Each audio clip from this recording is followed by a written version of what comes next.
So, Martin, talk to me about your story then. So your NatWest, they just literally out of the blue, you're a good customer, I presume, just wrote to you and closed the account. Yep. I first started with NatWest when I left school in 1985. In 2009, I relocated to Gibraltar for work, and I was able to open a NatWest international account in Gibraltar. I thought I'd stayed with NatWest. I was very loyal to the bank. In 2015, I moved from Gibraltar to Malta, and NatWest were happy to take my account with me, and I banked in Malta with NatWest online international until 2022, when I received a phone call and then a follow-up letter to say that they were closing my account. Wow. Now, for those watching on TV, we've got the letter scrolling on the screen, which you can look at. But it's not very nice, is it? I mean, the letter is it's very detached and a little bit abrupt, to be honest. What did you think when you received that? Well, I mean, I've been a customer with NatWest for a long time. I remained very loyal to the bank. And you know, some of the language that was used in the letter, in terms of the decision was final. They were not going to enter into any discussion about it, and that's final. You know, those were the actual words. I was given a short period of time to sort my finances, to try and get another bank account, which I managed to do with one of the e-banking companies.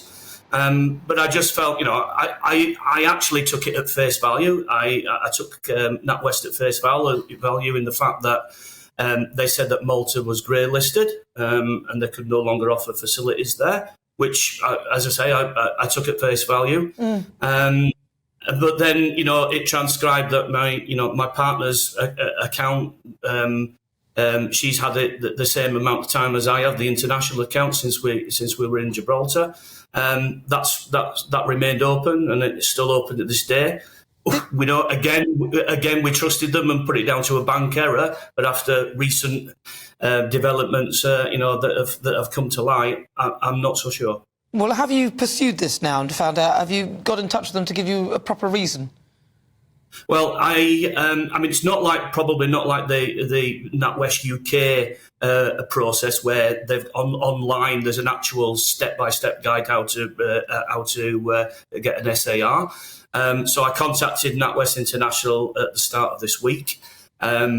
Spoke to a nice but rather confused a young man who said that he didn't know the actual process for this, but he would pass my details on, and they would be in touch. To now, they haven't been in touch. But obviously, I want to see what sort of information and data they have on me.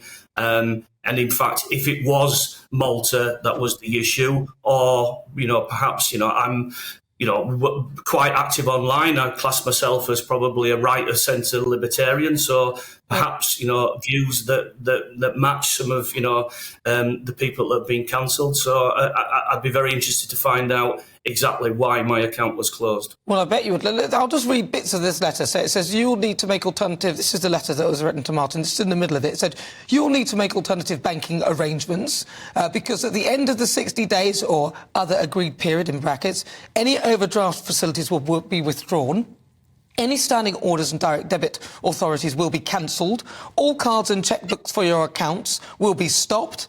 Online banking and mobile application will be terminated. Your accounts will be closed. We will not be able to provide references for you.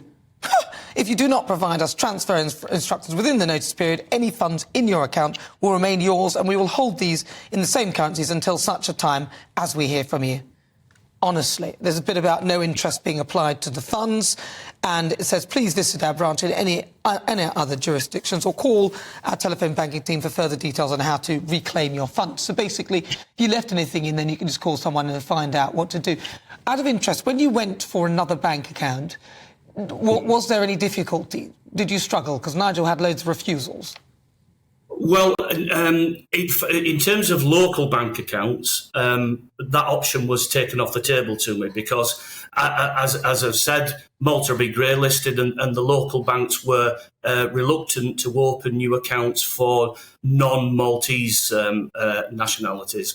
So that's why I went to, I don't know if I can mention them, but a major, one of probably the biggest e-banking facility, and I've had to bank with them, since then, which has been okay. There's no physical branches to walk into, but I'm relatively happy with them. Going back to the letter, further down, the language is even worse. The language to me is actually quite rude. If I had sent an email or a letter to one of my customers,